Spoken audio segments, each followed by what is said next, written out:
opportunity for sharing and exploring death, dying, karma, and reincarnation, the central, philosophical teachings of this path, and not just to be in the philosophy of the teachings, but to look at how we can utilize them as we journey, right? And encounter, death and dying are often some of the most difficult things to walk through, to experience. So really it's very often a tender conversation and dialogue, but the intention is to lift our consciousness and lift our energy into the light, to bring healing to the heart, and as in the prayer I was saying, illuminate our pathway through this. So, just as you are today, you're welcome, right? And we invite stories, experiences, questions.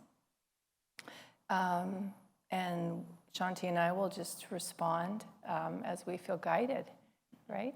So, there's more that I could say, but that just kind of feels like enough, unless you'd like to say something, Shanti.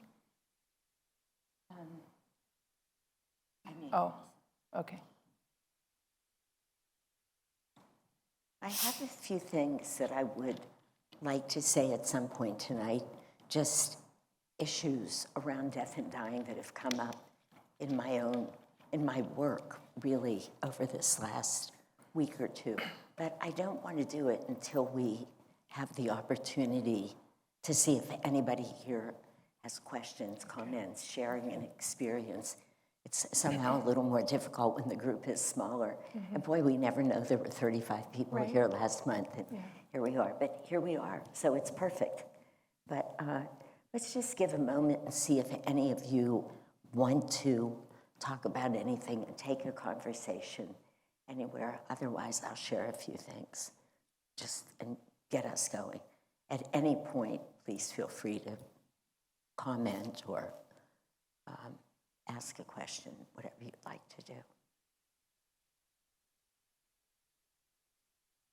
Oh, great. Okay, so let me bring this to you. And James, do we need to do anything for it to be turned on? Green light's there. Yeah? Can you hear me? Mm-mm. How about that? Yes. There we go. I can hear me. Finding myself reflecting a lot on, I think I have heard the term anticipatory grief.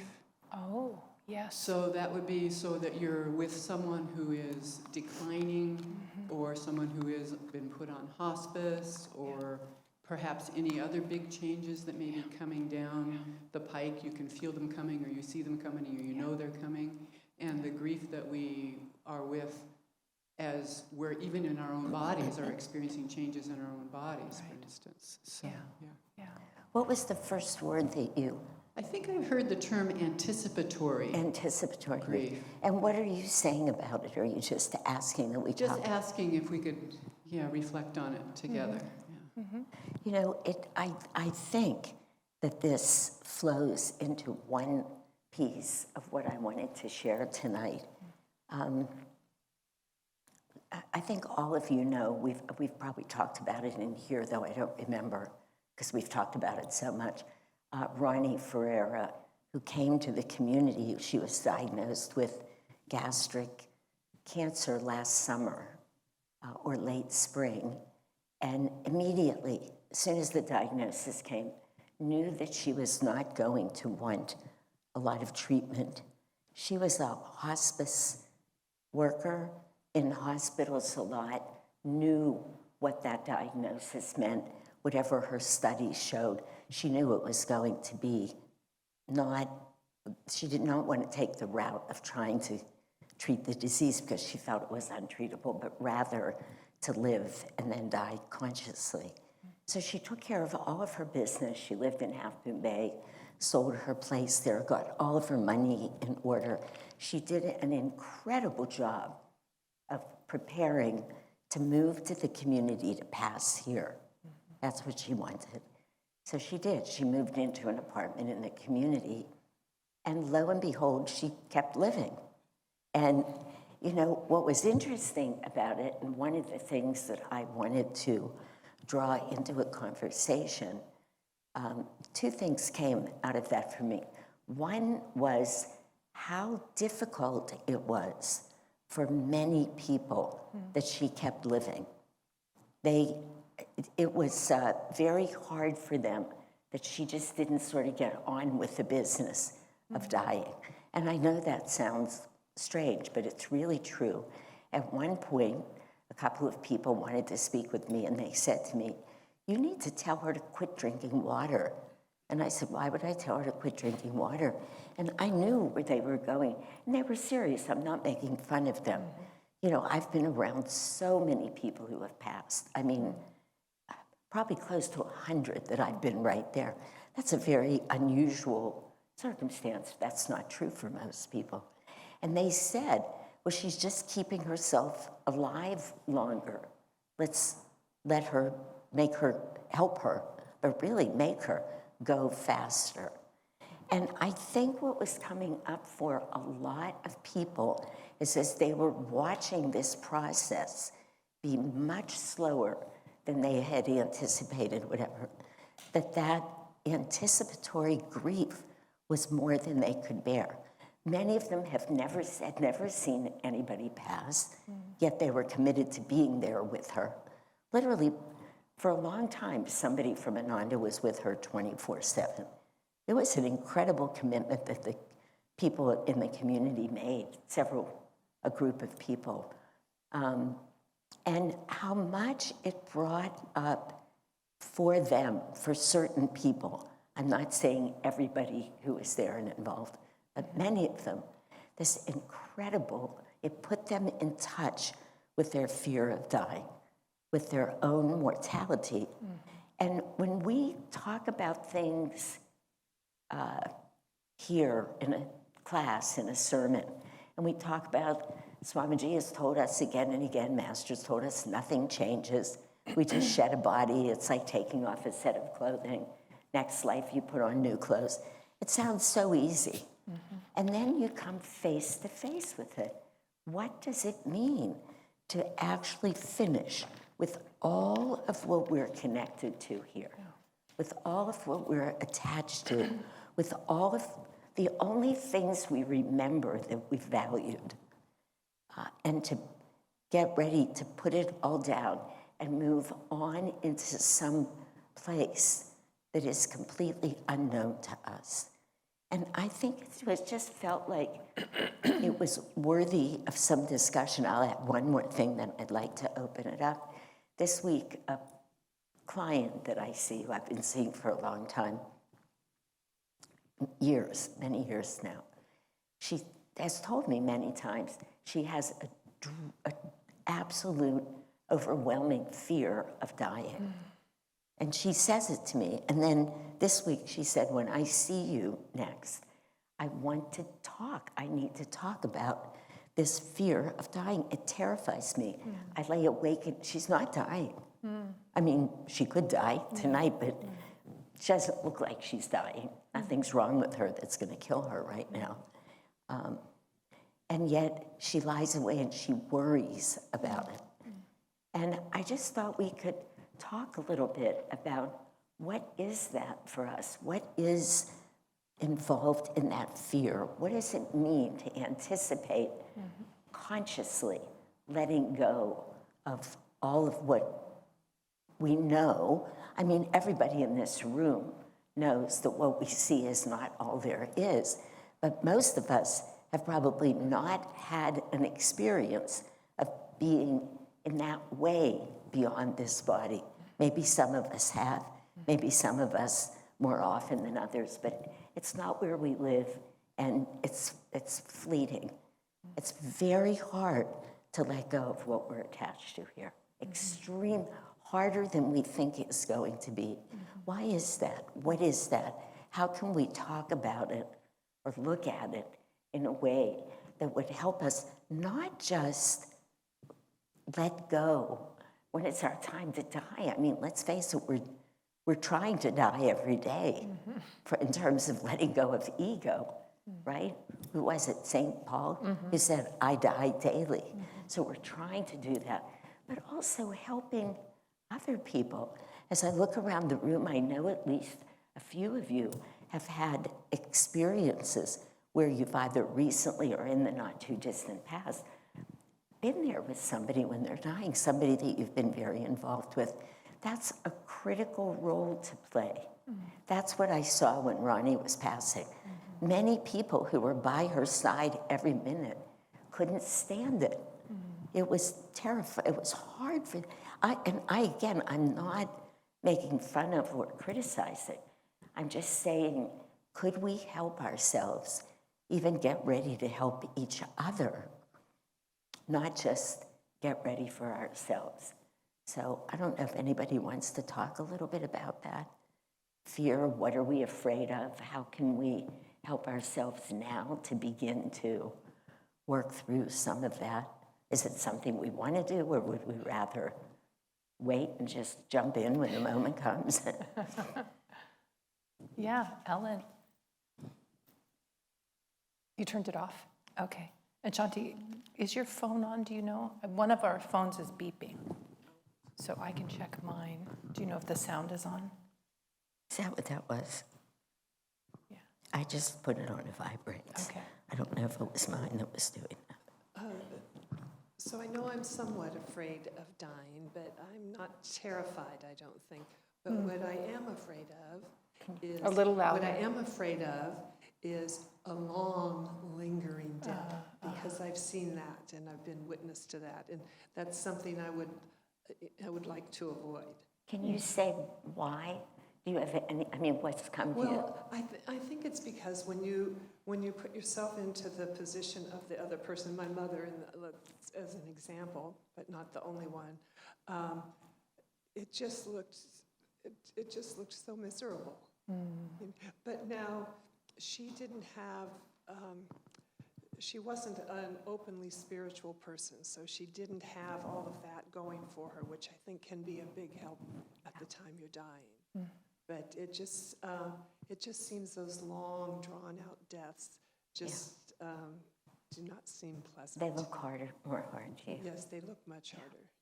But by the same token, I thought about it. I was talking to somebody about it, and I said, I hope when I go just like that. And I thought, oh no, I don't want to go that quick.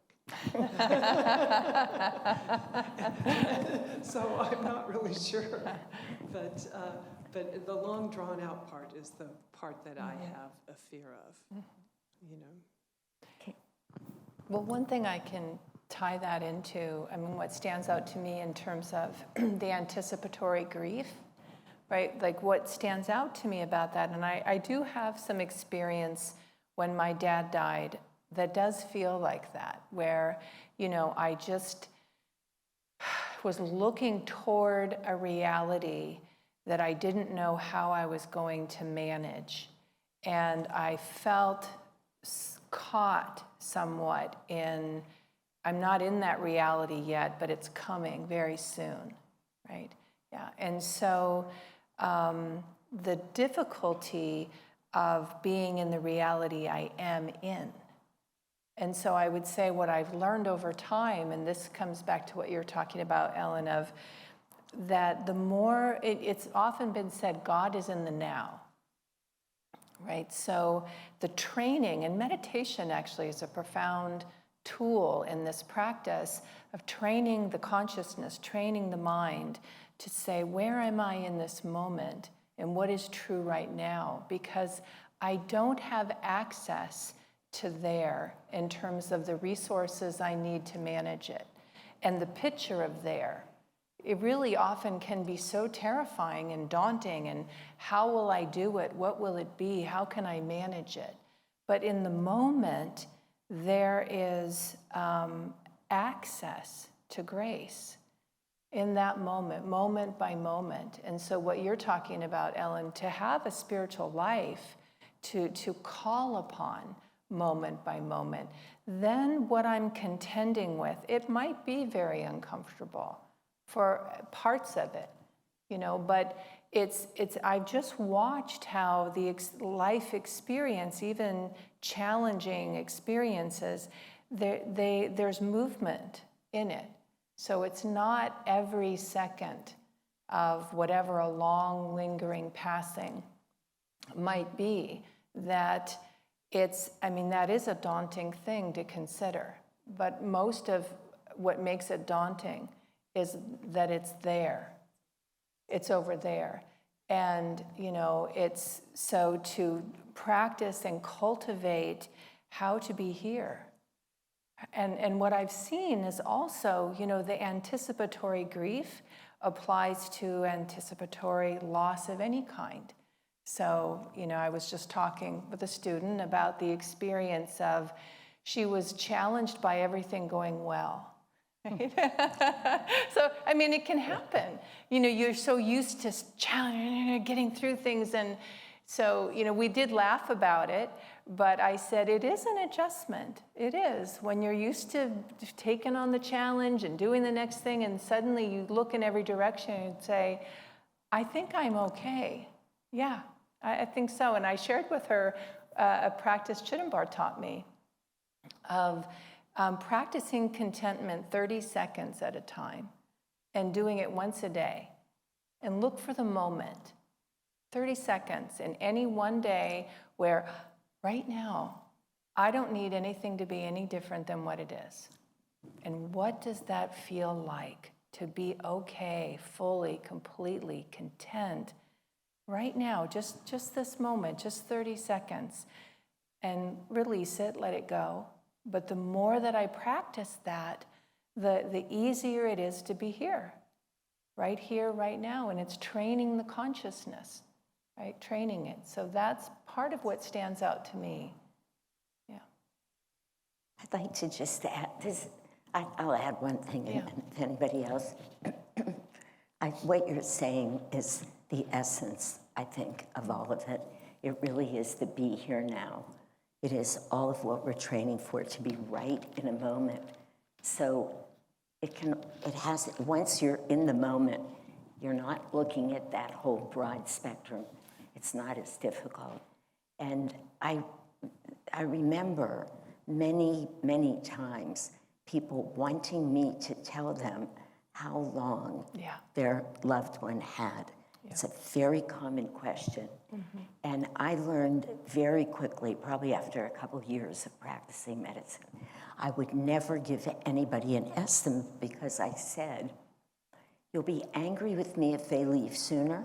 Mm-hmm. You'll be angry with me if they live longer.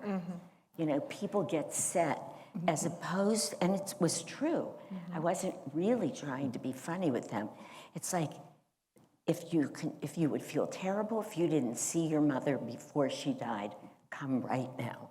Mm-hmm. Be with her if you would feel badly. Otherwise, just be in the moment and live from that place. Master said an interesting thing.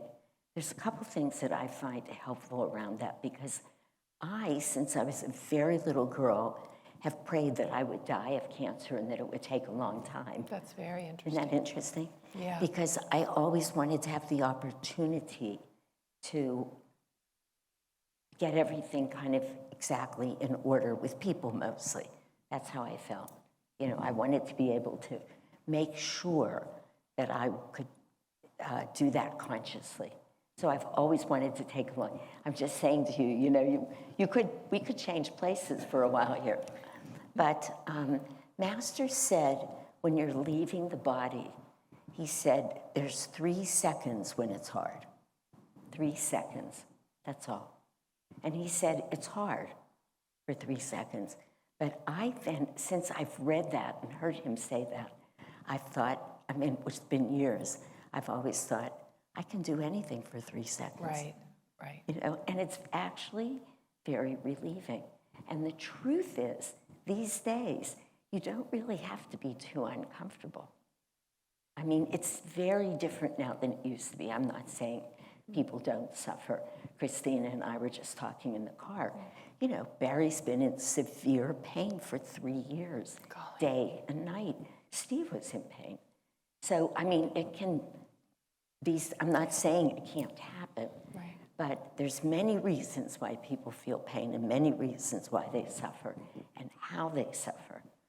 So no matter what the situation is, beyond what the medical world can do for us, how we approach that spiritually, that's different than your mom.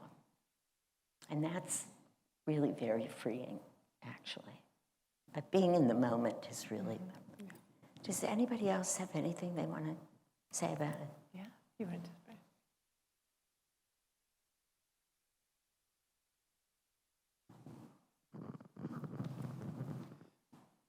Yeah, I love what you were saying, and one of the things I've been saying to myself is if I practice being here now, then I'll be practiced being here now. It's then. true. It's really true. It's really So true. I'm practicing now. Yes, Right. yes.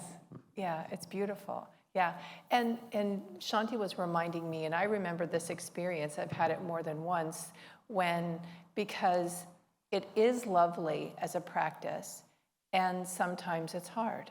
You know, sometimes now is really unpleasant. And it's not, you know, how do I be here now when I don't want to be here now, right? I mean, and so learning how to do that. Well, what's helpful and what kinds of things are soothing in a healthy way, right? You know, to treat the truth of the experience, right? And now satsang is one of the things, right? That's one of the things that can help. I don't like where I am, okay, but I don't have to do it alone.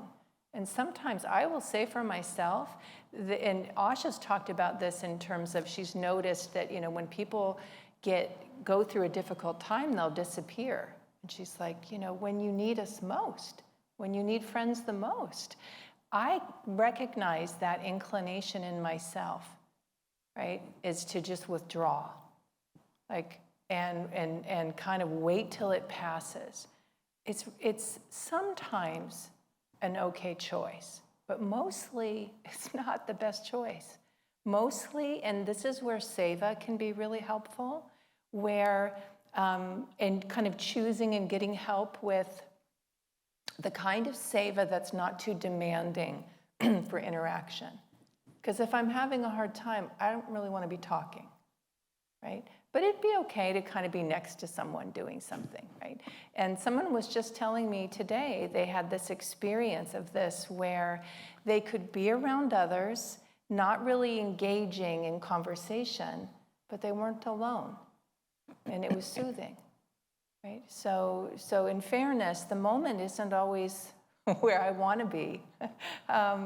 And that's okay too. Because I remember the first time I encountered that, I'd been, be here now, you know. And because many times there's joy in now. But sometimes it doesn't feel like that. But learning, Swami did say there is an appropriate joy to every moment, which is interesting. And so, you know, listening for that, I guess the undercurrent of the soul. And that's maybe what came to mind in terms of connection. Because there can be connection that doesn't change the reality I'm in, but it helps me be in that reality. And honor it. It is part of the journey. It is part of being here, right? So that comes to mind in fairness to the practice of be here now.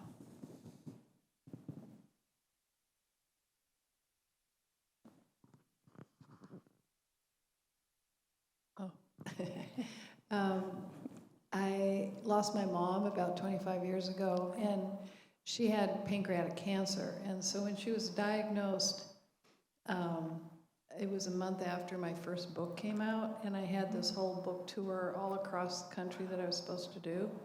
And so I thought, but I felt guided to go back to the Midwest where they lived in Rockford, Illinois, and help them.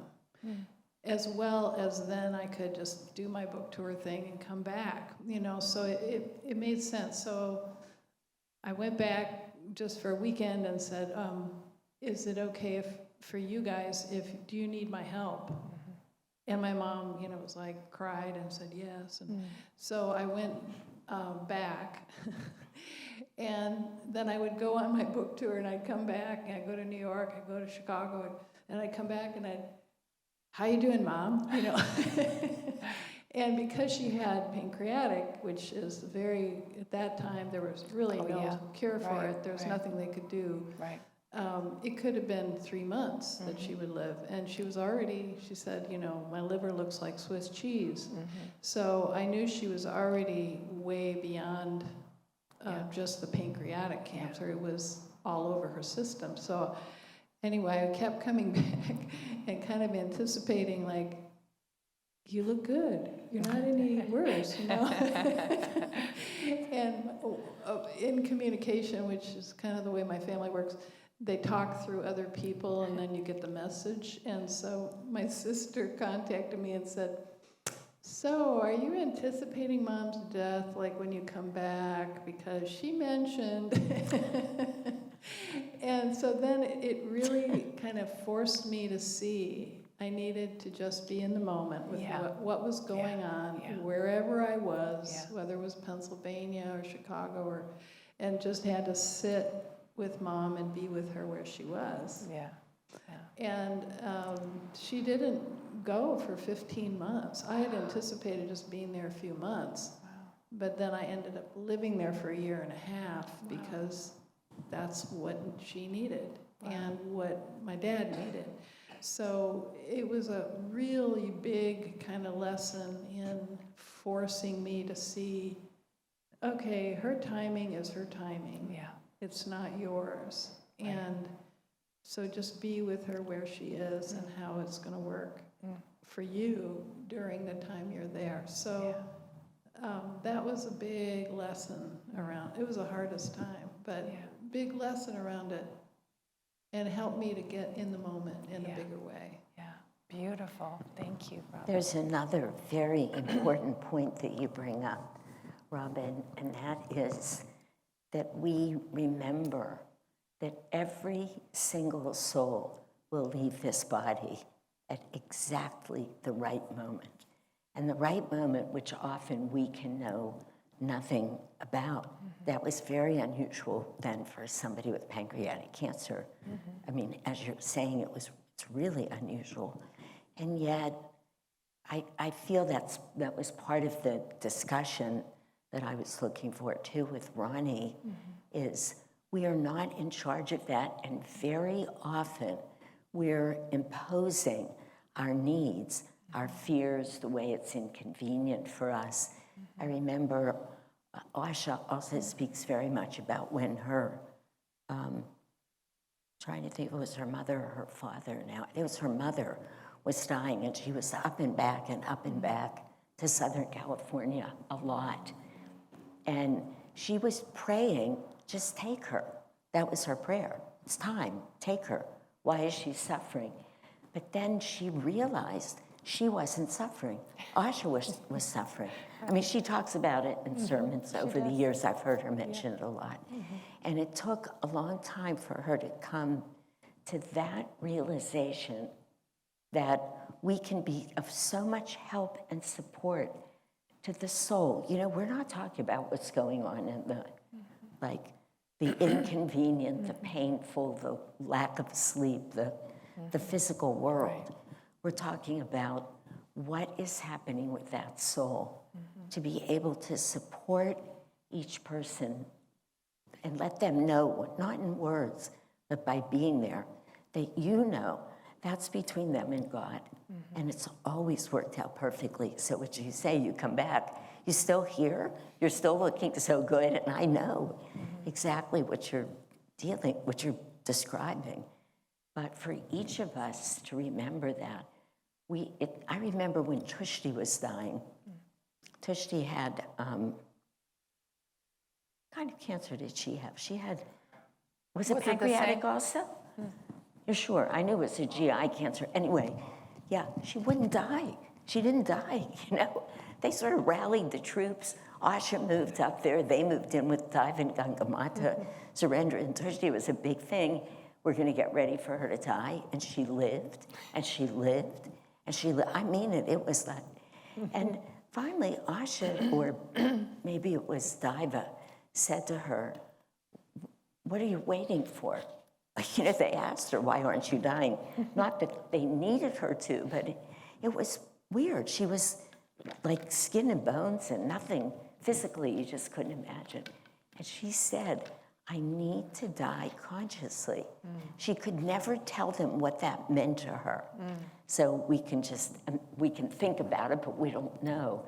But I know my own version of it. I think that's why I've always felt I wanted to know that I was leaving, and not just be killed instantly or have a heart attack and leave. Although it does help you keep up to date with everything when you have those concerns. Who do I have problems with? I really want to sort this out before I leave. You can come back and that person's going to be your mother next time or your grandfather or whatever, right? But anyway, yeah, it's an interesting thing. There's a time for every soul. And no matter what it looks like to us, and Barry has asked me so many times in these last 3 years, what is the use of my living? Why am I living? Wow. And I can't answer that question because he's been miserable. Yeah. He's really been miserable. Actually, I just was telling Christina, for reasons that I do not know, in the past month, 3 weeks maybe, he actually seems to be getting a little better. Wow. So suddenly after 3 years. But many times he said, what is the purpose?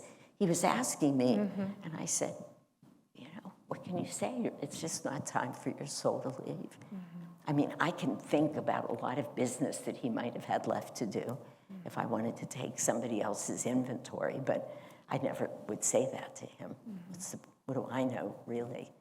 But yeah, but I've always felt like that soul will leave just when it's time. You're reminding me, Shanti, Asha was saying this the other day, that what Master said and Swamiji has said is that the two reasons we reincarnate are longing or regret. So those are the two things that bring the soul back. And when I was listening to you about, getting things in order, part of what I've been pondering and reflecting upon is that habit of, which is a little different actually than what you're talking about. So I just want to say, for me, when, the regret, right? So the sense that and when Asha was talking about it, she said that feeling of I could have done it better, which can be true, but how can I let that go? Because regret doesn't. Regret is, I could have done it better, and there's this, attachment to I somehow want to fix it. I somehow need to do something about it, which is very different than, it was what it was. I did my best. I can see that it could have gone better. It would have been nice if it could have gone better. How can I give that to God so I can be free in my heart? And then the longing, they're quite similar, this sense of, again, I'm going to get it right. So I long for an experience. I want to come back and have this experience, and then it will feel differently, right? So it's working with that sense of, the difficulty. And I was reminded of a dream I had that it really did actually feel like a teaching dream, absolutely. And in the dream, I will add to that I've had the experience since I was, pretty young. I didn't know that it's a term called lucid dreaming, when you can change the storyline, right? Yeah. And so what I used to do for many, many, many years is I'd always change the storyline so I woke up with a happy ending. Right? So if the dream wasn't going well, all right, wait a minute, let me fix that, whatever I would do, change the plot, wake up and feel better. And I remember James, when we were newly married one time, he was, awake. He was awake. He wondered if I was, and he said, I just raised my finger. And he was like, what was that? And I said, I was changing my dream. I just wanted to change it so I could wake up. Well, he thought, what are you talking about? And I told him that. Well, so some years later, I was having this dream where every time I recognized I was about to wake up, and it wasn't going well. And so I'd pull in a new character, change the plot, do something, and it would just be about right. And darn it all, something else would jump in. And it'd be a mess. And I'd think, oh, I can't wake up with this being a mess. This happened 5 different times. And I remember towards the last one, I just remember crouching somewhere. I was crouching somewhere. There was some kind of craziness going on. I was telling, we were in danger of some kind. And I was wondering, how can I fix this, right? How can I fix this? And I heard, which definitely felt like super, anyways, the message was, sometimes you just have to walk away from the mess and wake up. And I went, whoa, and I woke up. And I was like, wow. And I just was lying there and I knew that's a life teaching right there of, can I walk away from the mess? Can I walk away from it, Do my best, give it to God, practice God is the doer. And I will say, when Shanti was saying how things aren't easy, that is not an easy one for me. I love tying up everything, right? And I watch myself do it when I leave for a trip. Time to clean. We're going to clean everything. And I watch myself. James is laughing in the background. What are we doing? Why is this important? And it's, I got to get everything just right. And I say to myself, at some point you're going to leave and not be, it's a good chance you won't be able to do this. Could you leave and have it be messy, right? What's that like? You're saying no. Yeah, it's playing with it, but looking at it from a place of attachment. For me, the heart attachment of, because the truth is, what I've observed now, with enough time on the planet and this incarnation, I can't get everything exactly how I'd like to get it. I just doesn't happen. And so, to relate to those moments as a gift. Here it is, it's a gift. How do I feel? What's that discomfort? Can I recognize the value of releasing it? Because I know I did my best. I know that. I'm doing that every day. And yes, it's true. Could have gone better. Doesn't mean I don't attend to it. But there's a difference between that and a compulsive need to get it right. So then I have peace. And that is an energy of reincarnation, right? And I'm going, uh-oh. No, because that's never going to happen. Peace isn't related to the outer You don't want to have to come back for a messy drawer. Right? I'm telling you, yeah. Or conversation, right? Okay. So it's a balancing act, because it's not, don't have regret, and you all get that. I feel confident you all get it. But it's an important art of being attentive, doing my best, and tune into that feeling of regret or longing that's trying to fix something that isn't mine to fix. Yeah.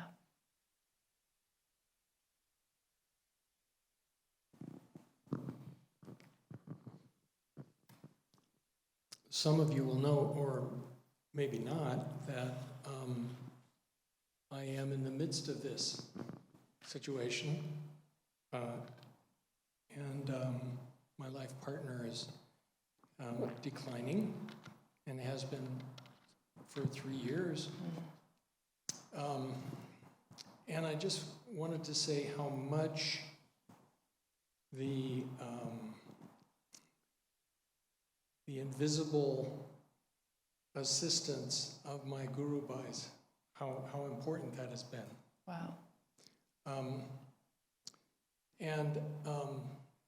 I could kind of maybe blend it into one situation in which, when I was really suffering from a lot of weeping, and I don't think we have permission to weep, except that if you read Autobiography of a Yogi, there are many places where Yogananda's face, he feels, is covered with tears. And so I get permission from that to weep. Sometimes I sit in meditation weeping and just trying not to, make it obvious to other people who are in the room, just quietly cry. But when it got to the point where it was really kind of almost paralyzing, I had 2 different occasions in which different ones of my Gurubhais came to me and helped me to put together this affirmation. Okay. Every time resistance arises to the outer situation, allow yourself to feel and think. Step 1 is observe. Observe the thoughts and feelings that arise within. Bring them from Guruji, standing in the heart chakra. See Master's eyes and smile. Up the spine to the Christ vision point, 3rd eye, center of the forehead, and looking in the eyes of Jesus, step 2, accept them. Saying yes to yourself. Yes, these thoughts and feelings are coming up, and that's okay. But I choose to surrender. Not surrender meaning giving in or giving up, but lifting your hands, palms up to God, focusing on the point between the eyebrows, and offering the suffering and attachments you see up to the Divine Master. Yeah, it is really beautiful. This has been the basis of my developing 20 different affirmations for negative thoughts that come up. Who was it said recently that when you bump into something and that first negative thought comes up, it's not your fault? Right. But when the second one comes up, That's right. that's your responsibility. That's right. You can take care of that if you have some affirmations that are, worked in. So now I read this list of affirmations every morning, along with this one. Yeah. And so that's the work that I've been given to do. And Very nice. it's strange because it doesn't go away. This morning I had down at Santa Clara Kaiser, I had my ears tested. And the audiologist said, yes, you're not imagining things. Your left ear is pretty severely deficient, or whatever term they use. And so I knew that, but getting the graph that showed how much difference there was between my right and left ears, and facing the fact that, yep, I'm going to need to have hearing aids, because as your hearing declines, if you don't take care of it, it causes deterioration in the brain cells that are processing your hearing. Wow. And can lead to rapid onset dementia. Or maybe not rapid onset, but anyway, it does affect your ability to think. Interesting. So I came out of the appointment and I just became more and more aware that I needed to cry. And I wasn't really crying about me or about my life partner. I was just grieving. And so I just visualized Master beside me, crying alongside. Beautiful. Thank you. Yeah. One of the Wait. First. Okay. It's on. There we go. Thank Yeah. you. Yeah. Yeah. Can you hear me? If you can hear me, I'm okay. Yeah. This morning I was doing a satsang with Ananda, India, online. It was really interesting and fascinating. I mean, first of all, just feeling your spiritual family so deeply all around the world. But one of the things that came up, because we were talking about right attitude, I've talked about it a lot now for the last 2 years. And because Master says over and over and over that it's the most important thing on the spiritual path. That you can't even get onto the path without right attitude. You couldn't stay on the path, and you certainly cannot find freedom without it. Those are his words. And it dawned on me this morning, I'll just add this, that because I always joke, Sri Yukteswar says, you can't put one foot in front of the other without developing the heart's devotion. Master says loyalty is the first law of God. Then he says right attitude is. So then you're saying to yourself, well, which one is it? But I realized you can't develop the devotion of the heart, nor can you be loyal without right attitude. So I get why Master said it. He devoted an entire semester of a course to those two words, right attitude. Anyway, there's a lot to say about that, but that's not important here. What he said somewhere, and again, these are his words, is that he was talking about worry, but I think we could talk about regret, we could talk about guilt, we could tie it in with anything. And he said, it gets a hold of your consciousness, and it will not let you rise or expand. He said, it changes your awareness, your understanding. He was just going on and on, much more articulately than I am, saying worry is a waste of time and energy, and worse than that, that it will take you in exactly the opposite direction, which of course we can say shame, guilt, regret, these things when we get stuck there. But here's what I wanted to say about it. I think this is very important. I'm reminding myself, we're talking about death and dying, our own death and dying or somebody else's. We're talking about preparing in a way, because Master said the last seconds of your life determine what happens to your soul and what your next incarnation will be. But he also says you can't wait till those last seconds and think you're going to jump in and say and do the right things. You have to be practicing. Just That's true. who was saying that? You were saying it, I think. Robin, Michelle. We have to practice how to. They don't come naturally to us. Satan is out there tugging on us. Maya is a real thing. And how I want to tie this together right now, that I think is important, but it's one of those very subtle things that's hard to put to words, and that is this. If we think about it too much, if we think about, I'm not going to regret it, I'm not going to be hard on myself, and I love that affirmation that you did, and I think it's great that you can cry, but the attitude with which you cry, because otherwise it can get to be pretty easily a pity party or a much more emotional thing. And what we're talking about the soul.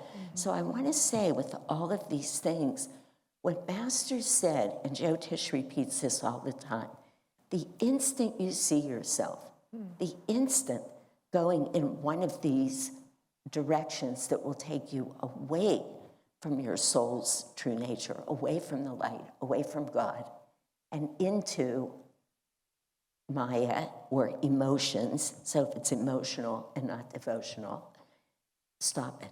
The instant. Don't contemplate it too much.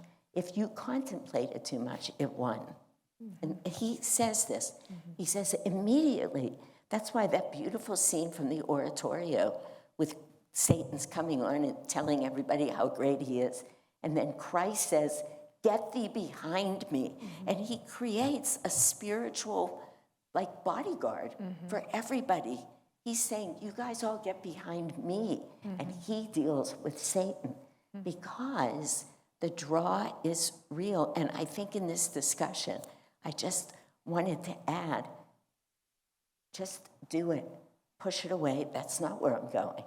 I am not going to, Patanjali by self-study didn't mean spend the rest of as many lives as you can imagine contemplating exactly who you are and all of your faults and all of your...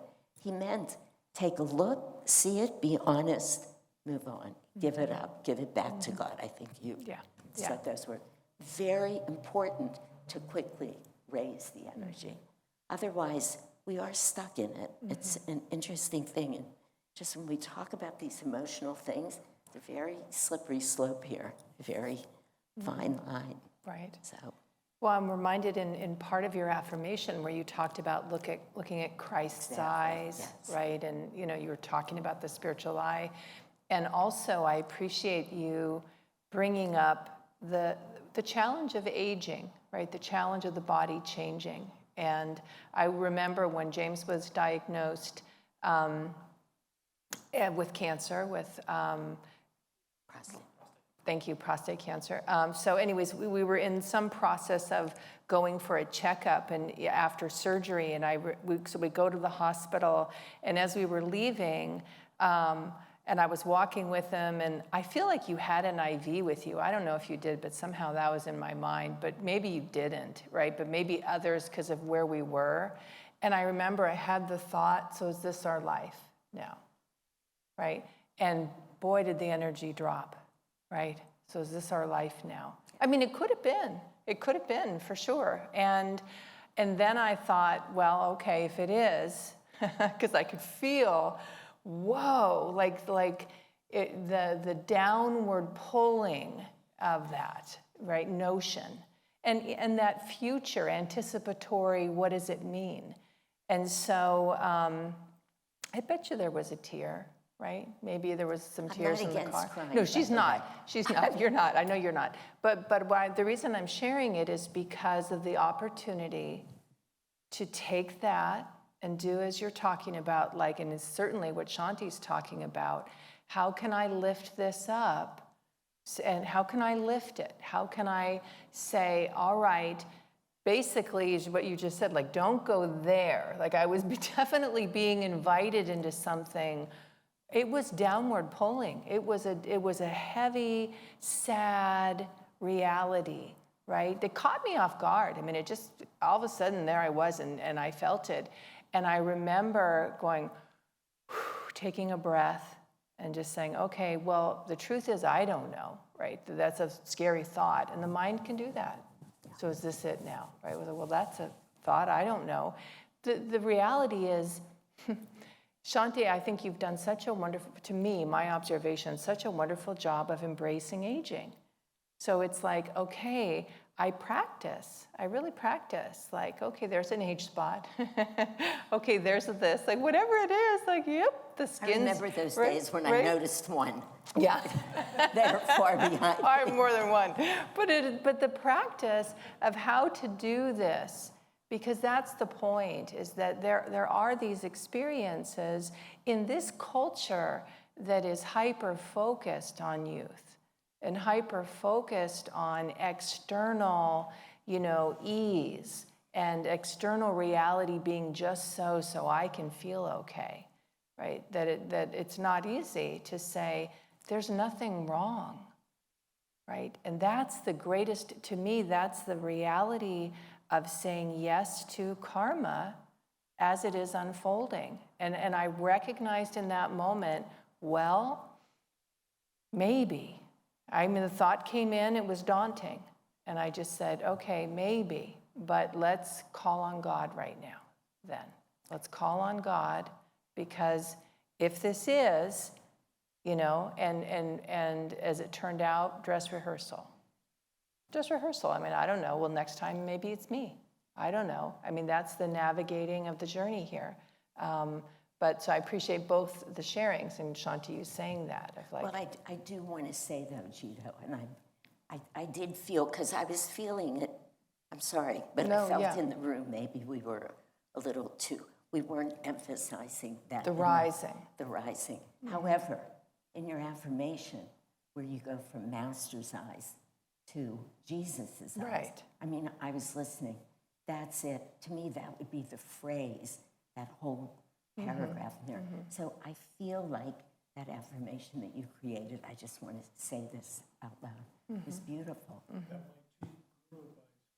Yeah. Oh, they did. Well, they did a very good job. Yeah. And I do mean that.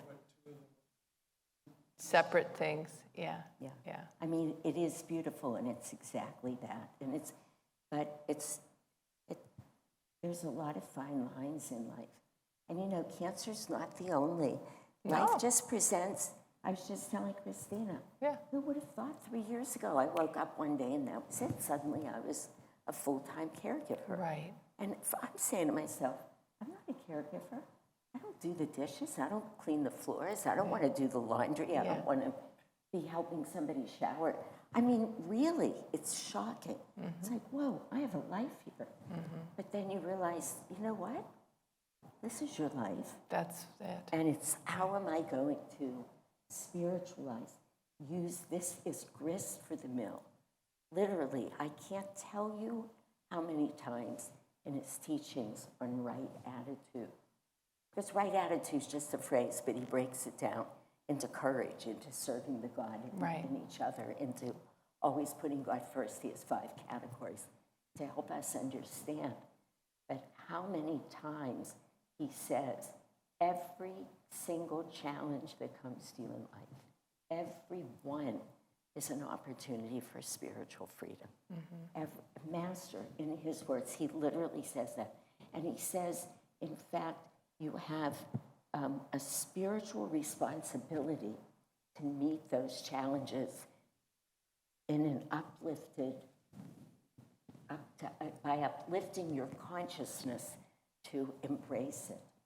Every challenge, he's not categorizing it. He's not saying like, this one might be a little too hard.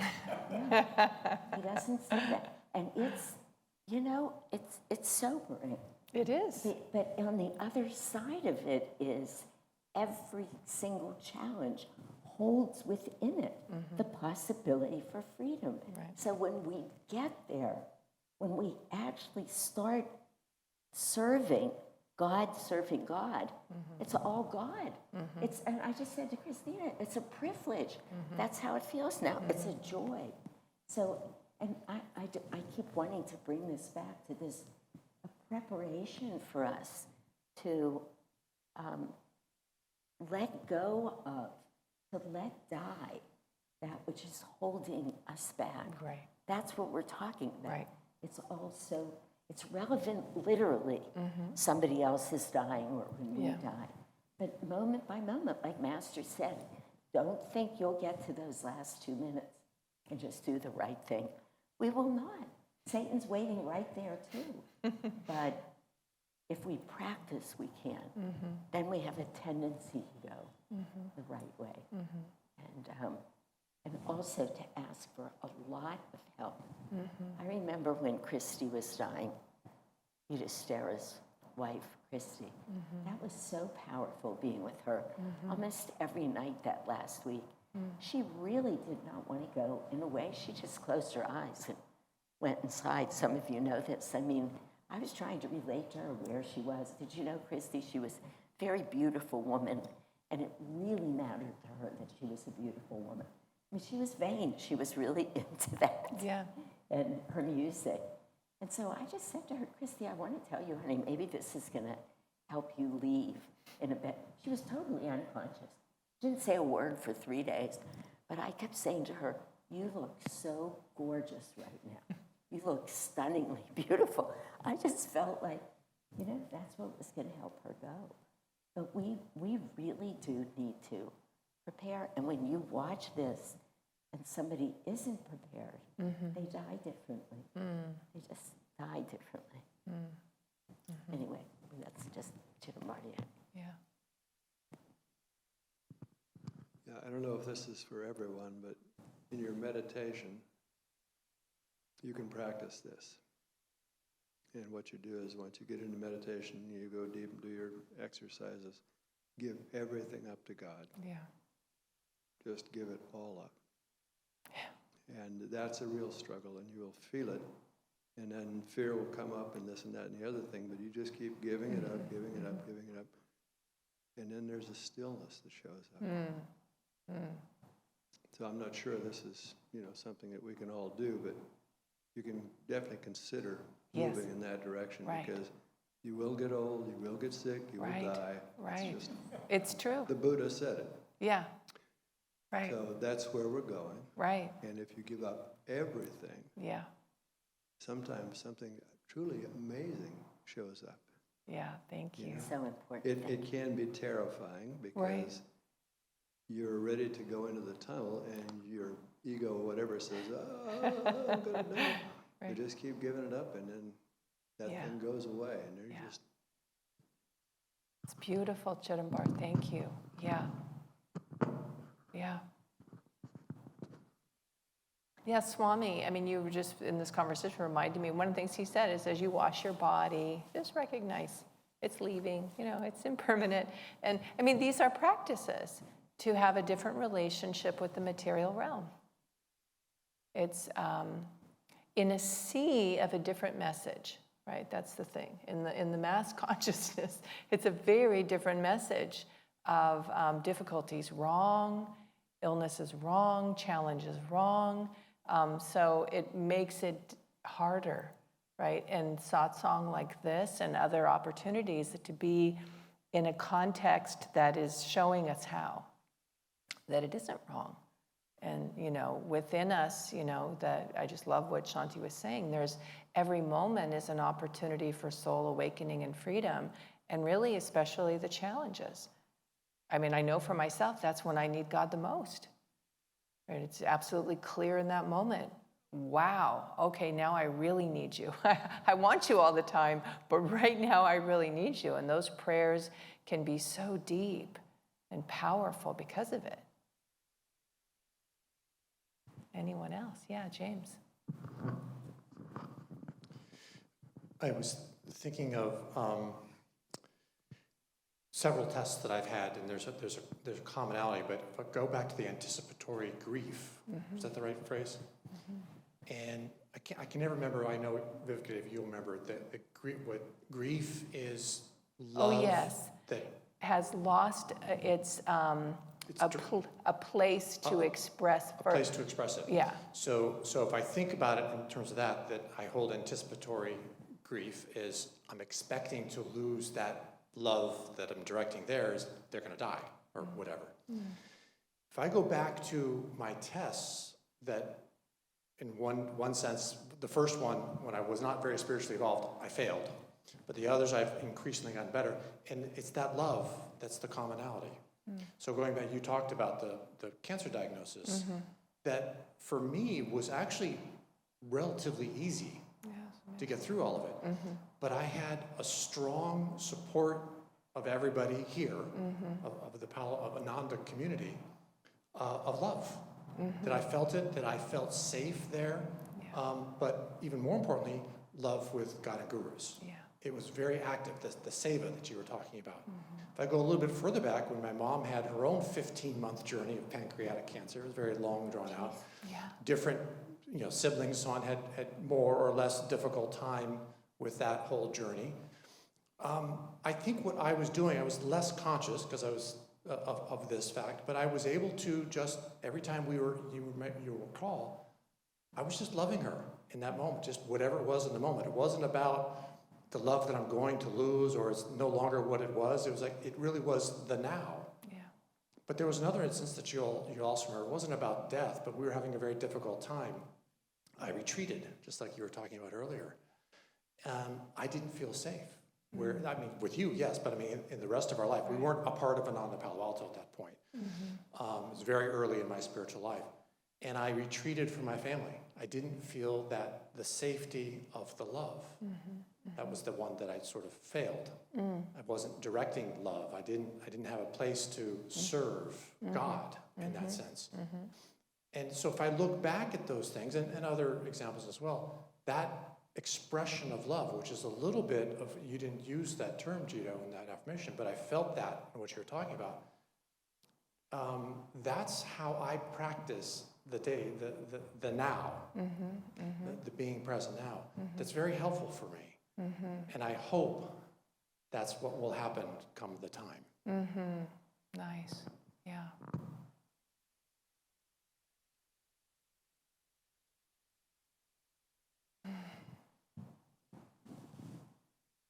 Anybody who hasn't? James, the screen went off. I don't know if you... It's fine. Yeah. Yeah, and- Anybody want to say anything else? Kind of tangential, not direct, but what if you see people around you who are trying to hurt themselves and taking away, how you as a person should be, I don't know. I mean, it's a drama, which Master says, but I guess we are also told that fruits of action without action is not possible, right? So we have to play the part, what we are given. And I'm I missed confused. what the Come question closer, was, yeah. though. Huh? If you see people around who are So people around you who are doing something to harm themselves, right? And could be as critical as like suicide or maybe, injuring themselves, like just out of their fit of ignorance or whatever, anger, whatever it is. How you as a person with sanity and being on spiritual path, what is the role one is expected to play with the role of supporting them or wave the hands and say, it's all Master's play. I'm just being sarcastic, but I know we are expected to do something. That's why we are put in that situation, probably learn a lesson or something, or probably share a lesson. I don't know. Yeah. I was just curious if you folks have Yeah. any suggestions or anything that you would recommend. Yeah, I have an answer that comes. Do you want to? So there's a couple of things I'll say, which is discernment is key, right? And when I'm saying discernment, Jyotish was talking about this at the Spiritual Renewal Week, that what I'm listening for is wisdom, and wisdom's not the conscious mind; that's superconscious. So the conscious mind figures out and solves, and superconscious will perceive. So it's a practice, and also getting help, like speaking to a spiritual minister or counselor, right, or divine friend as well can help with that discernment. But listening for what would you have? The prayer I often will say to God and masters: what would you have me do here? What would you have me do here with this, right? And I try to listen for a response that, as Shanti was talking about it, is elevated.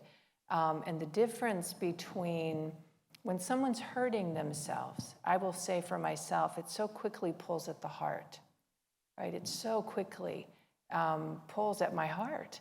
So, part of my discernment is my own capacity to be a spiritual friend, a divine friend, to be relating to their soul's journey, which is very loving, but there's a quality, there is an impersonal quality that is, wisdom is jnana, so that's here, the fifth chakra, and that's Yudhishthira, the warrior, right? And the quality Master said of Yudhishthira is calmness in the face of psychological battle. So the ability to be, what can I offer to someone is really what I'm listening for. What can I offer to them? And boy, I don't want to be offering, philosophy they're not receptive to. So I want to be really careful not to just show up, let me be your teacher, when that's not the case here. But I also don't want to, Diksha talks about, she said, be careful about my heart goes out to you, because then I leave my center, right? I leave the power of my own soul. So, okay, how can I take that energy, bring it here, and be listening? The peace and harmony prayer is a profound tool of service to others, especially if I don't know. And if I feel emotional about it, I'm very careful, right? I'm just careful. Like if it's pulling at me, if it's unsettling me, then I would be more inclined to do peace and harmony prayer, right? And maybe again, talk to someone. I will say this, a dear friend wrote me just this week on Sunday. I didn't see the message until the next day, and they said, I started drinking again today. I think God still loves me. Happy Sunday. I saw it Monday morning. Wow. I was like, wow. And the first thing I did was text, of course, right? Exclamation points. Because he said, I think God still loves me. I said, my understanding is God's love is constant and unconditional. I love you too. And that felt right in that moment, right? And I did actually call. I prayed though, right? They didn't pick up, but they responded to my text. And I knew if they're responding to my text, they probably saw I was calling them, right? So I said, I tried to call, it just rang. No worries. I understand if you don't want to talk. I felt like I could be centered in the conversation, which is why I called. But I don't believe I would have if I didn't feel that.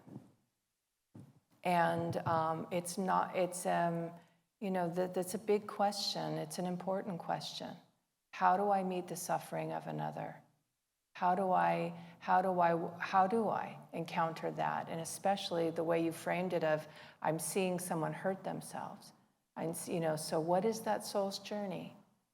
What are they learning? What is happening? I don't want to be too removed, because that's not loving either. To be, oh, it's karma, oh, it's, like it's just a dream. It's not, for myself, I will say, it's an art and a deep practice, and I rely on prayer for guidance there. And everyone is individual, and sometimes, I was in a class with Shanti one time, and there was someone having a difficult time, and I felt that I could connect with them, but I wasn't the right person for them. And isn't that interesting? And I really did feel it. And so there was an open moment where they said something, they had heard Shanti say something about counseling. And I said, would you be open to speaking with Shanti? Right? And I could see we were having a good connection, and they said, could I? I said, well, why don't I ask her and see? And I went and asked, and Shanti said, of course, right? And I told her later, I said, I just felt I was not the right person. So that's intuitive, but again, offering it up. But it's an important question. It's an important question. I don't want to be insensitive. I don't want to be that. And I don't want to get involved where I'm not meant to be, where it's not mine to do. So, that's my first response to that. It's an important question. Yeah, I agree with everything Vivekadevi said, which is because I know you're looking here for a moment. Mm-hmm. But I mean, there is no one right answer. We are actually not responsible to fix other people. Mm-hmm. Sometimes we can help them, and that's beautiful, but it has to be coming from exactly that place of inspiration, not from any sense, I see what you're doing, it's wrong, let me show you how to do it. Of all of the readings that Swamiji could have chosen for 52 readings every week from the Bible, I always think he chose the ones he chose that's meaningful. Mm-hmm. One of them was when Jesus said, don't pass pearls before swine. Mm-hmm. And I always hated that phrase. Like, basically, you're calling people pigs. I just didn't get it until I was here, and I could hear. Oh. I keep losing. I'll hold it. Here. Let me see if this will work. There we go. And basically, but it took a couple of years to deepen my attunement enough to understand that when we try and offer somebody a spiritual wisdom mm-hmm. that they're not ready for or they don't want in the moment, mm-hmm. it creates increased resistance. Mm-hmm. And I promise you, I have been the one in the past. I don't do that much anymore. I do not fall into it. Mm-hmm. But I can tell you a lot of instances years ago where I did, where I was sure I saw what was right.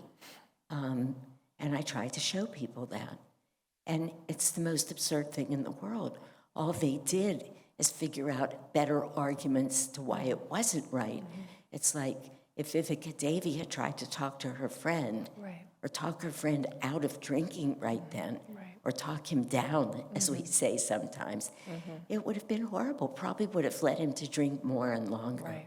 Right. So paying attention to You know, the first spiritual book, well, that's not true. I mean, I was with Ram Dass and Be Here Now and all that, but after I started medical school and I was up here with Ananda almost immediately. When I went into East West, the first book I bought was a book by Swami Satchitananda called Beyond Words. And I love that book. It's one of few books other than Swamiji's that I've kept. It's out of print, but anyway, he was a great, great soul, Satchitananda.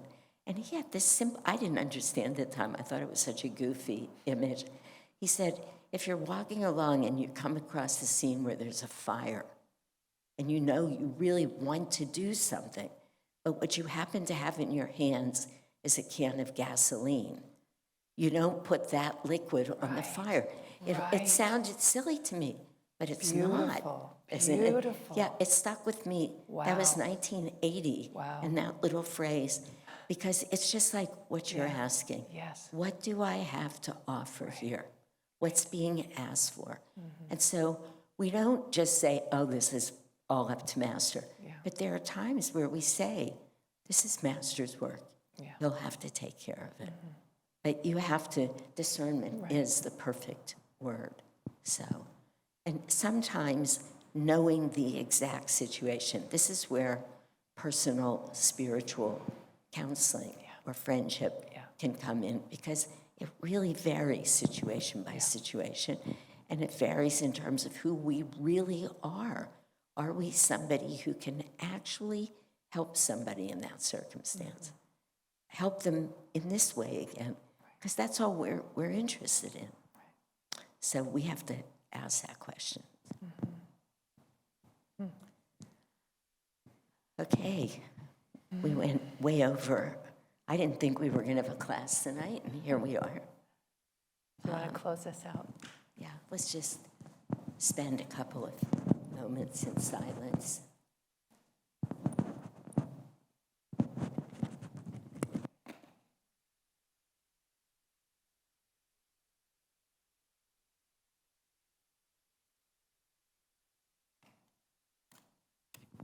Let's close tonight by offering healing prayers. I've been so tuned into the true power that each of us has to offer healing energy into this world, like waking up to the fact that this is the truth. So the truth meaning we can actually be effectual when we say and do these healing prayers as Master presented them to us. So let's take a moment and think about those people we know to be in need of healing energy and those souls. Maybe it's a departed soul, or maybe it's somebody who's on the road to leaving now. Maybe it's just people who are suffering with any kind of an illness. Let's take a moment and bring them to mind first. And we can say those names out loud if we'd like to. These prayers are obviously not just for suffering, but we ask God to bring his healing presence there. So Chidambar and I often compete for the opportunity to say Jyotish and Devi first. Carrie, no. Ananda Prem. Jen Levitt.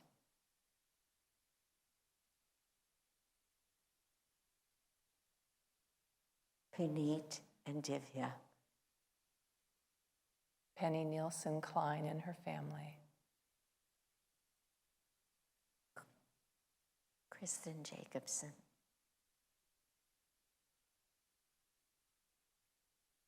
Barry. Bima. Asha.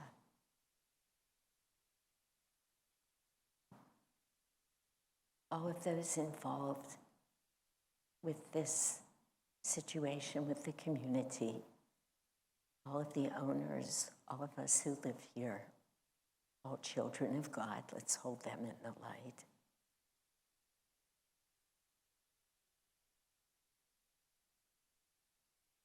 all of those places around the world where darkness is particularly descending right now. The Middle East, Ukraine, Russia.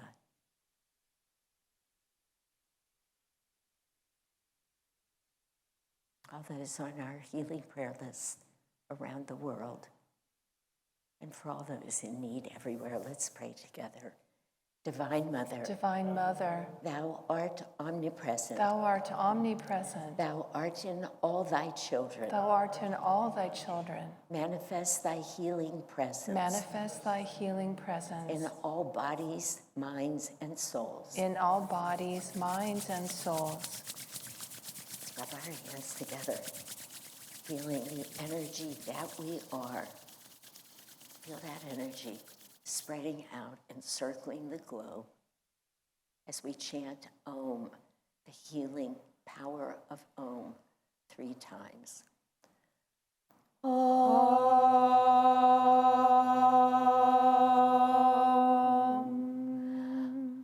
Om.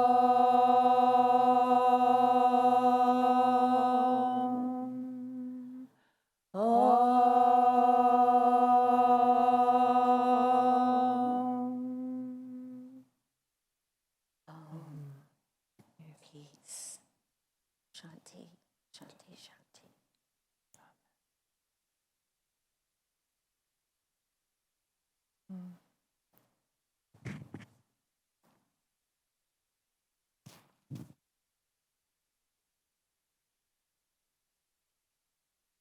In August, we'll meet again in September.